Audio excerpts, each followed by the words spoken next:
Hello everybody, this is Goji73 here with some news. As many, if not all of you, are aware by now, YouTube and Google have gotten themselves into a heap of trouble with the federal government and have been making a lot of incredibly rash decisions with its users. I am of course referring to the enactment of COPPA on YouTube. Long story summarized, YouTube and Google have been conducting some shifty practices involving collecting data on children for quite some time. The FTC caught them in the act, and as a result, YouTube and Google are shifting the blame onto its users. The site now demands that all users mark their content as either being suitable or not suitable for children under 13. I'll share a link in the description of this video for all of you to get a better understanding of this whole mess. As a result, this now leaves my YouTube channel in an uncomfortable spot. For the longest time, my channel has been mostly toy-centric in its upbringing, with Godzilla and his amazing friends and my old toy reviews being the biggest indicators of that. As a result, YouTube's algorithms may or may not have been promoting my videos as being suitable for children, which I personally don't believe they are at all. Worse still is that what YouTube may see as kid-friendly may not be the same as what the government thinks is, seeing as they are the people who are calling the shots on this whole mess. What is vague and therefore so terrifying about this entire situation is that regardless of what choice I may place any of my videos in, whether they are suitable or not suitable for children, the government will make the final say on which of my videos are categorized as safe or not.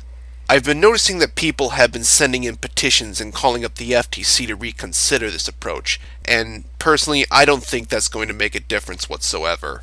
I've had an unfortunate history in dealing with bureaucratical nonsense like this before, and I can safely say that bureaucrats don't look for input. They look for approval. They will ask if everyone's okay with something and still go against the majority of what people want regardless of what they say. And this whole scenario is no different from that. Seeing as I'm not going to fight the federal government of all people on this, I and millions of other users are stuck in an enormous no-win situation. If my videos are tagged or ruled as being suitable for kids, then everything about them will be stripped. Comments, sharing, recommendations, everything including the kitchen sink will be gone. The video itself will practically become invisible and therefore inaccessible by a large majority of my audience. Seeing as I've got ongoing projects that I do want to see completed, marking any of those videos as suitable would be denying viewers what I promised them I would see through to the end, and I refuse to abandon anything I've put years into developing for all of you. On the flip side, if my videos are tagged or ruled as not suitable for kids, there is a possibility that I'd technically be going against the federal government's guidelines. Since my channel is mostly toy related, I could be fined up to $42,000 for every video that they would believe I've mistagged.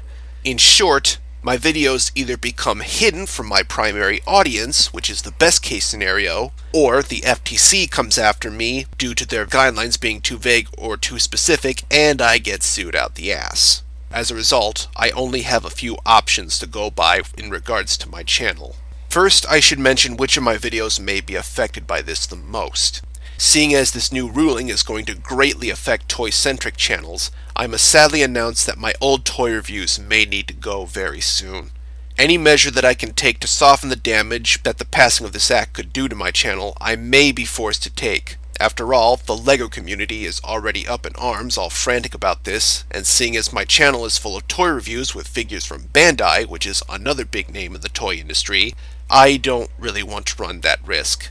Second, the videos that may not be as severely affected by this are my narration of the NES Godzilla creepypasta, Kaiju Superpower showcases, and anything related to Patreon. I believe they're exempt from what may be tagged, but because of the guidelines that have been set, I can't say for certain. If they are going to be affected, I do have a backup plan on where I can post them for the future. Third, my past G-Fest footage and the Color Timer reviews are the most ambiguous. Because the former features children in them, in the background, and the latter may be considered featuring animated characters that appeal to children, the FTC might see this as a red flag and may attempt to tag these videos with their bureaucratical jargon. Should this happen, I may have no choice but to remove them as well. Lastly, and the key factor behind the future of this channel, is Godzilla and his amazing friends. I'm sorry to say that part 1 of Gathering of the Kings is unfortunately going to be delayed. Partially because it's still being worked on as we speak, but mostly because seeing as my series has been toy-centric from the get-go, I need to see what COPPA could do with my old episodes before I know for sure what the future of the series will be, and where it will be going from here on out. I'm sorry if it sounds like I'm making excuses what with everything that has happened prior, and trust me when I say that I do want to see this special be completed. But this issue is out of my control. If nothing happens to any of my episodes, then everything remains as is, minus the affected videos. But if any of the episodes are taken down, then everything goes with it. I've been working on this show for 11 years now, and I don't want to pull the plug on it like this. Now, as far as a backup plan goes, many years ago I set up an account with Dailymotion, and to this day it acts as a backup site in case something were to happen to my YouTube channel. It's been collecting dust for years, but seeing as COPPA is going to be a thing that will never go away now due to YouTube and Google's shenanigans, it seems like a tolerable alternative in case YouTube gets irreparably affected by what's coming. I've already uploaded my more popular series on the site, and am in the process of uploading my Kaiju Superpower showcases as of this recording. Videos for patrons will be posted on there in due time. If I happen to find another site to post my stuff on, I will let everybody know on Twitter and the Amazing Friends Facebook page, but for now, at least Dailymotion is still an option. With that all stated, I'm sorry if this update was depressing, but there's nothing I can do. On the flip side, who knows? Marking videos is as easy as flipping a switch, and maybe I and hundreds of others are just overreacting, and this is all just fear-mongering that YouTube is doing so that they don't get in more trouble that they are already in. But from what I have read, seen, and heard, the new guidelines haven't been hopeful, and neither has all the announcements that have come out since then. YouTube and Google's lack of taking any responsibility is disheartening, and I'm not going to fight the federal government, seeing as it's run by people who have declared wars, incriminate tax evaders, and do the severe stuff that keeps the US stable. And just to remind everybody, this doesn't affect just me. It affects each and every one of you who rely on or use YouTube as well.